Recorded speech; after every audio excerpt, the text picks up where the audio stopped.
aí, como é que vocês estão? Eu estou maravilhosamente bem, melhor agora aqui gravando mais uma videoaula para vocês. E hoje eu estarei ministrando o componente curricular de História. E claro, antes de começar a nossa aula, vamos para aquele local bem tranquilo aí e sossegado na casa de vocês? Já estão aí? Ótimo! Então agora vamos começar a nossa aula. Hoje eu não irei mandar vocês pegar o livro de História, mas sim a nossa apostila de História, onde iremos dar início ao projeto Minha Terra Tem História. Isso mesmo! Aí vocês podem estar se perguntando, por que, professora? Hoje nós iremos falar sobre Minha Terra Tem História, porque nós iremos falar da nossa belíssima Itabaianinha, que é a nossa terra, que esse mês de outubro está completando 106 anos. Então, temos que homenagear a nossa cidade todos os dias e mais ainda nesse mês de outubro, aonde ela completa a idade de 106 anos. Então, vamos aqui falar um pouco sobre a trajetória política, sobre os filhos ilustres de nossa terra, porque a história eu já contei na aula de Sociedade e Cultura, como surgiu, o porquê Itabaianinha levou esse nome de Itabaianinha. Então agora nós iremos falar sobre essa trajetória política. Vamos aqui comigo, prestar bastante atenção, vamos lá?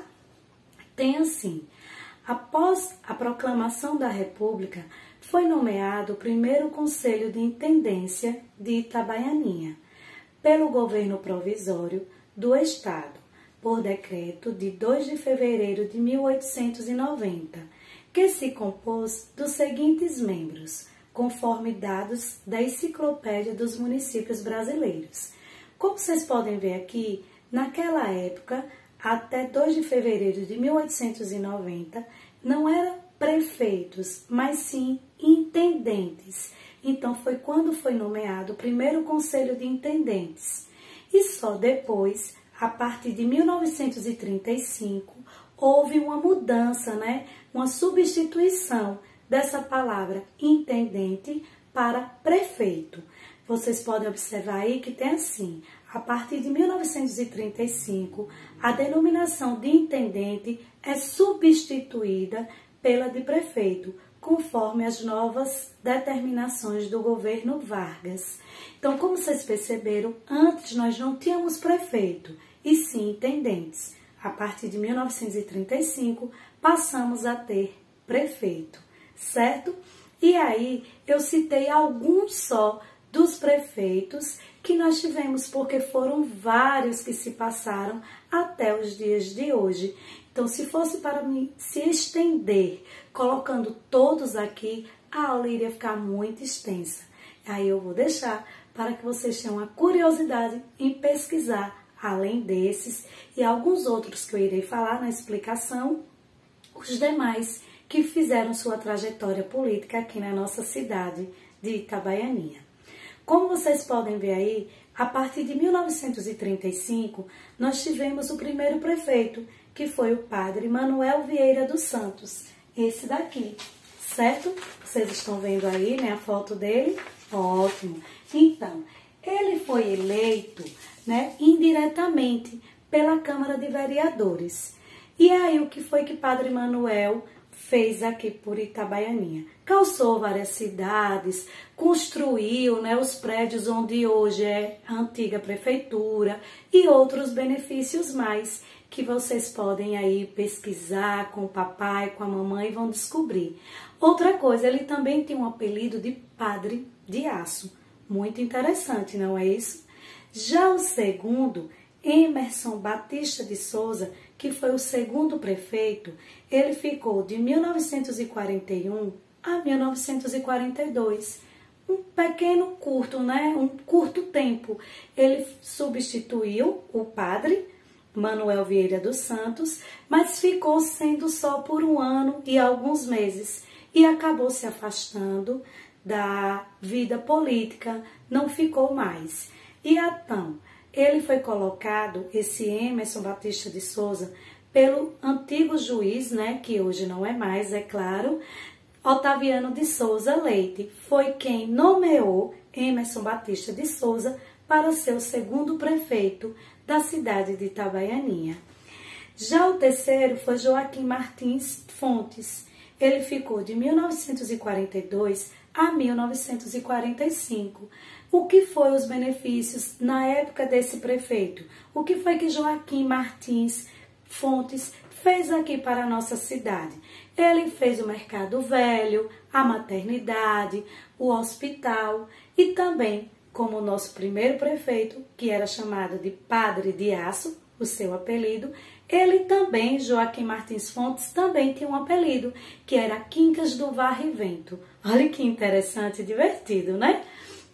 E aí continuou vindo o outro prefeito, né, o quarto prefeito, chamado Miguel Carvalho Lima. Ele foi eleito em 1946, mas afastou-se da política e seguiu a vida de negociante. Não gostou muito da política, também não deixou muitos benefícios para a cidade de Itabaianinha e resolveu ser negociante. Aí vocês podem pensar, professora, só houve esses? Não, teve o quinto, que foi Adelvan Cavalcante, o sexto, Oséia Batista Filho, teve o sétimo prefeito, né, Zacaria Alves dos Santos, o oitavo, que foi João Batista dos Santos, e assim por diante. E hoje nós temos o nosso atual prefeito, Danilo Carvalho, que já está exercendo o seu segundo mandato e que, se fosse por minha vontade, ele iria exercer o terceiro, quarto e assim por diante. Porque nós estamos vendo os bons benefícios que eles estão fazendo aqui em nossa terra, em nossa belíssima cidade, Itabaianinha. Então, essa foi, assim, um pouco da trajetória política de Itabaianinha.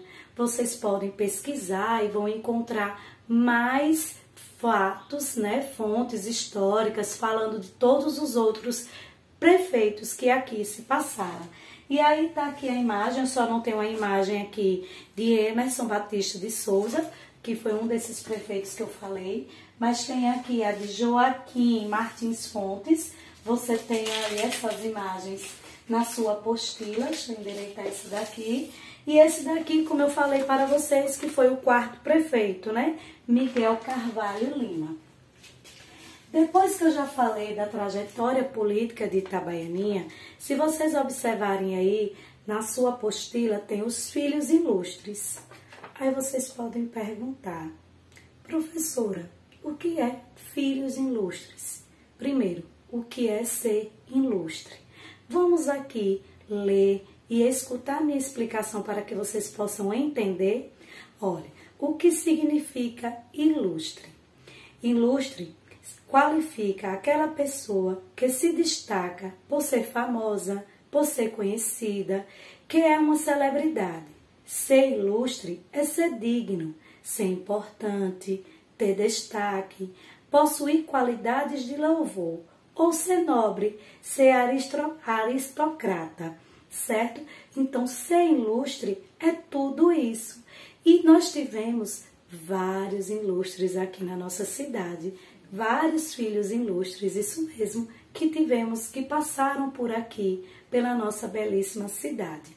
Aí vocês podem ver aqui que um dos primeiros que eu coloquei, não só tem esses, tem muitos outros mais, né? Tem o Monsenhor Olímpio de Souza Campos, que ficou mais conhecido como Olímpio Campos, foi um jornalista, sacerdote, professor e político brasileiro.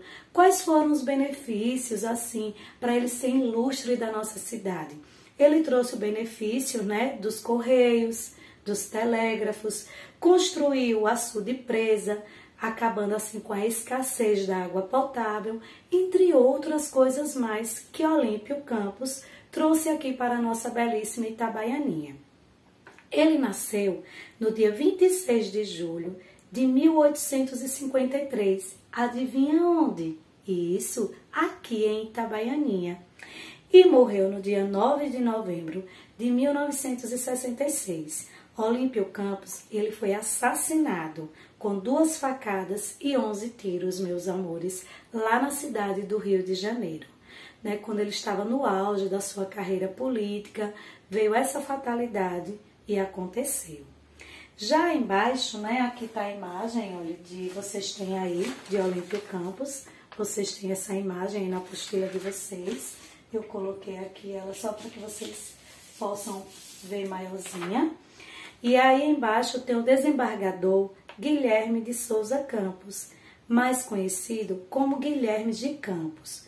Ele foi um advogado, jornalista, magistrado e político brasileiro, e irmão de Olímpio Campos. Se vocês perceberem, ele também ajudou muito aqui em vários benefícios para a nossa cidade de Itabaianinha e também para o nosso estado de Sergipe. Construiu ruas, né, calçou várias ruas e assim por diante. Hoje tem ruas que levam tanto o nome do seu irmão Olímpio Campos, na nossa capital, como também o de Guilherme de Souza Campos. E aí, em nossa cidade também, né, em Itabaianinha, também temos nomes que levam os nomes desses filhos ilustres da nossa terra.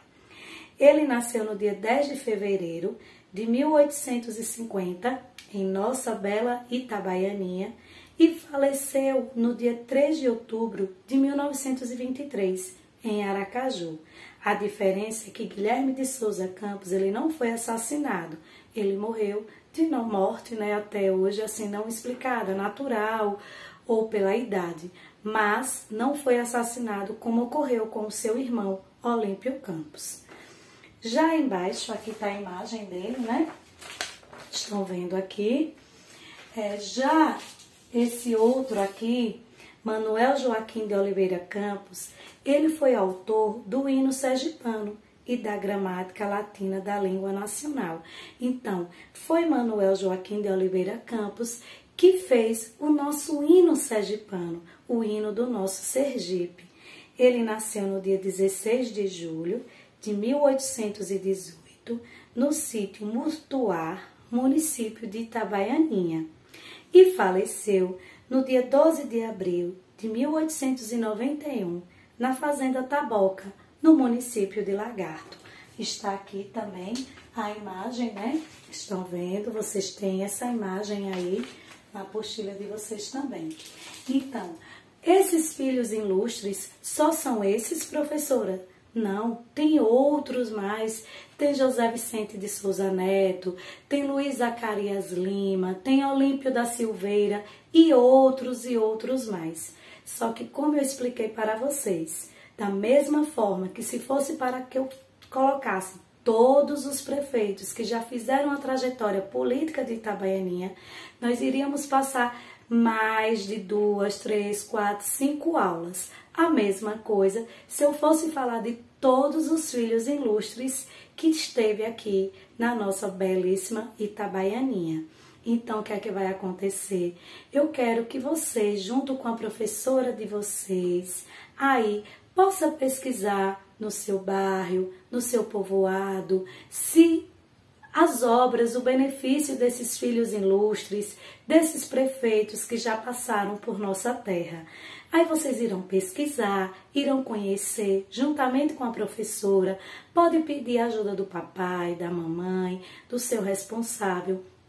E eu tenho certeza que vocês irão conhecer ainda mais a trajetória política da cidade de Itabaianinha. Certo, meus amores? Então, nossa aula de hoje termina por aqui. Fiquem com Deus e até a próxima aula.